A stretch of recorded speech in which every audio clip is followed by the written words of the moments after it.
사랑하는 미랄교회 성도님들에게 하나님의 사랑과 은혜가 넘치시기를 축원합니다. 오늘 2월 2일입니다. 오늘도 승리하는 하루, 복된 하루가 되기를 바랍니다. 오늘 말씀은 은혜로 사는 삶에 대한 말씀입니다. 즉 기쁨의 근원이 되는 것에 대해서 계속 그 빌립보서 3장에 나오는 말씀을 통해서 은혜를 받고 있습니다. 우리가 매일매일 살아가면서 우리가 무엇으로 살고 있습니까? 어디에서 에너지를 얻고 있습니까? 육신은 밥을 먹음으로써 에너지를 얻게 되죠. 근데 육신이 밥을 먹음으로써 힘이 생기지만 육신적으로는 뭐 문제가 없지만 그 영적으로나 또는 어떤 그 지적으로나 또는 우리가 살아가는 삶에 있어서 그런 힘든 일들에 대해서는 어떻게 극복해 나갈 수가 있을까요? 육신적으로는 병도 없습니다. 건강합니다. 그런데 마음이 힘들고 또 여러 가지 많은 문제점들이 생겼을 때 또는 해결하지 못한 문제점들이 있을 때 그런 것들을 이겨나갈 수 있는 또 사방에서 많은 압박이 있고 스트레스가 있고 힘든 일이 있을 때 그것을 이겨나갈 수 있는 힘을 어디에서 우리가 얻을 수가 있겠느냐. 다시 말하자면은 우리는 어디에서 기름을 공급받고 있느냐. 어디에서 우리 영적인 연료를 얻고 있느냐 하는 거죠.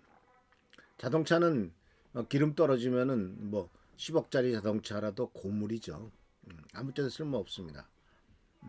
아무리 비싼 고물 자동차라 할지라도 연료가 없으면은 아무짝에 쓸모가 없습니다.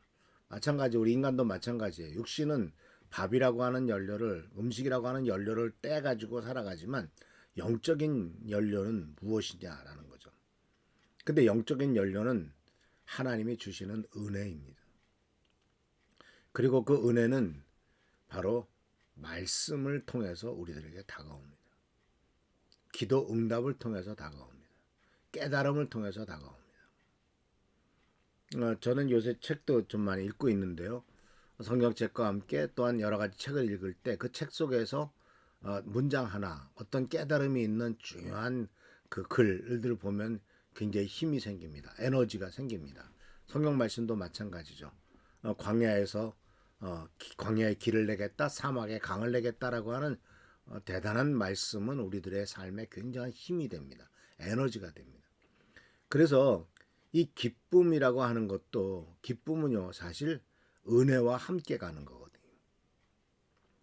그래서 이 다윗 왕이 죄를 짓고 난 다음에 시편 51편에서 하는 유명한 말씀이 구원의 기쁨을 나에게서 거두지 말아달라라고 하는 말을 했고요. 나에게서 당신의 영을 거두지 말아달라라고 하는 기도를 간절히 합니다. 왜냐하면 이제 다윗왕은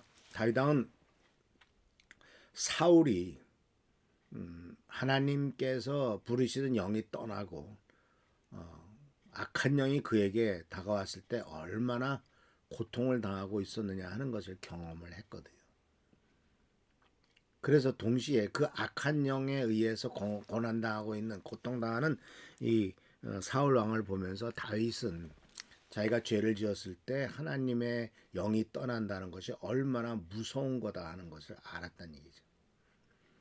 그래서 이 은혜 하나님 그런데 그가 이제 용서를 받고 회개하고 용서를 받았잖아요. 죄의 용서를 체험했을 때의 그 기쁨. 결국은 죄의 용서는 그 죄에 대한 어떤 제사를 드림으로써 용서를 받는 것이 아니라 하나님의 무한한 사랑의 대가죠. 또한 예수 그리스도께서 십자가에 달려 돌아가신 그 대가죠. 그래서 그런 것으로 말미암아 우리가 받은 이 구원의 기쁨은 또 용서의 기쁨은 세상 것으로서는 얻을 수가 없는 것 아닙니까? 그래서 사실 기뻐하라라고 하는 말이나 은혜라고 하는 말의 헬라어는 같은 어근을 갖고 있습니다. 영어로 rejoice라고 되어 있지만 헬라어로는 카리오라고 되어 있습니다. 카리오. 그 은혜라는 말은 영어로는 그레이스지만은 헬라어로는 카리스라고 되어 있습니다. 같은 카리라고 하는 단어로부터 시작돼요. 카리스 하면은 은혜고 카리오 하면은 기쁨입니다. 그러니까 이 모든 것들이 다 하나님으로부터 오고 있는 거죠. 그래서 우리의 삶에서 우리를 통해서 하나님이 행하신 모든 일은요. 이 모든 일들은 다 하나님께서 하신 은혜의 결과입니다. 그래서 이것을 깨닫는 것이 중요하죠. 우리가 그것을 얻기 위해서 수고하고 노력한 대가가 아니에요. 성경 말씀에서 대가라는 말을 썼을 때는 죄에 써놨습니다. 죄의 대가는 죄의 싹은 죽음이다 라고 썼고 로마서 8장에 나오는 말씀이죠. 그러나 하나님의 은사는 우리 주 그리스도 예수 안에 있는 바로 하나님의 선물은 우리 주 예수 그리스도 안에 있는 영원한 생명이다 라고 썼습니다. 그러니까 대가라고 하는 것은 죽음이에요. 그러나 선물이 바로 생명이에요. 그래서 우리는 이 말씀 속에서 은혜는 기쁨의 비결이고 은혜와 기쁨은 같이 간다라는 사실을 기억하시길 바랍니다. 그런데 사망은 어디에서 오죠? 율법적인 판단에서 오지 않습니까? 너 죄야, 너 죄 지었어. 이런 죄를 졌어, 저런 죄를 졌어. 그래서 율법적인 판단에 근거를 두고 있는 그 정죄는 결국은 정죄의 대가는 죽음이지 않습니까? 그래서 사는 성도들 우리들의 삶을 내가 얼마나 잘못했느냐, 내가 어떠한 죄를 졌느냐, 내가 얼마나 심판을 받아야 마땅하냐 것에 대해서는 한번 깨달으면 됐고 그것을 항상 느끼면서 조심할 필요는 있지만 그것에 항상 초점을 맞춰서 할 필요는 없어요. 우리가 초점을 맞춰 살아야 될 것은 바로 하나님의 은혜요, 하나님의 사랑과 은총입니다. 그래서 사도 바울은 로마서 14장 17절에서 우리의 삶에서 하나님 나라를 이해할 때 하나님의 나라는 의로움과 평화와 성령 안에서 누리는 기쁨이다라고 말하고 있어요. 먹고 마시는 것에 있지 않고 하나님께서 주시는 의로움, 평화, 성령 안에서 누리는 기쁨. 의로움과 평화와 기쁨인데 과연 내 속에 있는 의로움은 어디서 오는 것이고 평화는 어디에서 오는 것이고 기쁨은 어디에서 오는 것이냐 하는 것을 우리가 스스로 생각해 본다면 그것은 우리들 자신에게서 근거를 찾을 수 없다라는 사실을 분명히 알 수가 있겠죠. 왜냐하면 우리는 세상 일로 말미암아 너무나 쉽게 평화를 빼앗깁니다. 기쁨을 빼앗깁니다. 그러나 오직 그리스도 예수 안에서만 진정한 평화와 기쁨이 있고 또 하나님이 주시는 의로움이 있다라는 사실을 꼭 기억하시길 바랍니다. 그리하여 이런 것들이 그리스도인의 삶의 평가 기준이 바로 의로움과 평화와 성령 안에서 누리는 기쁨이지 이 세상에서 얼마나 잘 먹고 얼마나 성공하고 얼마나 잘 되느냐에 달려있지 않다는 사실 즉 세상 것에 근거를 주고 있지 않다는 사실을 기억하시면서 주님의 은혜 가운데서 항상 은혜로 사는 삶이 되기를 축원합니다.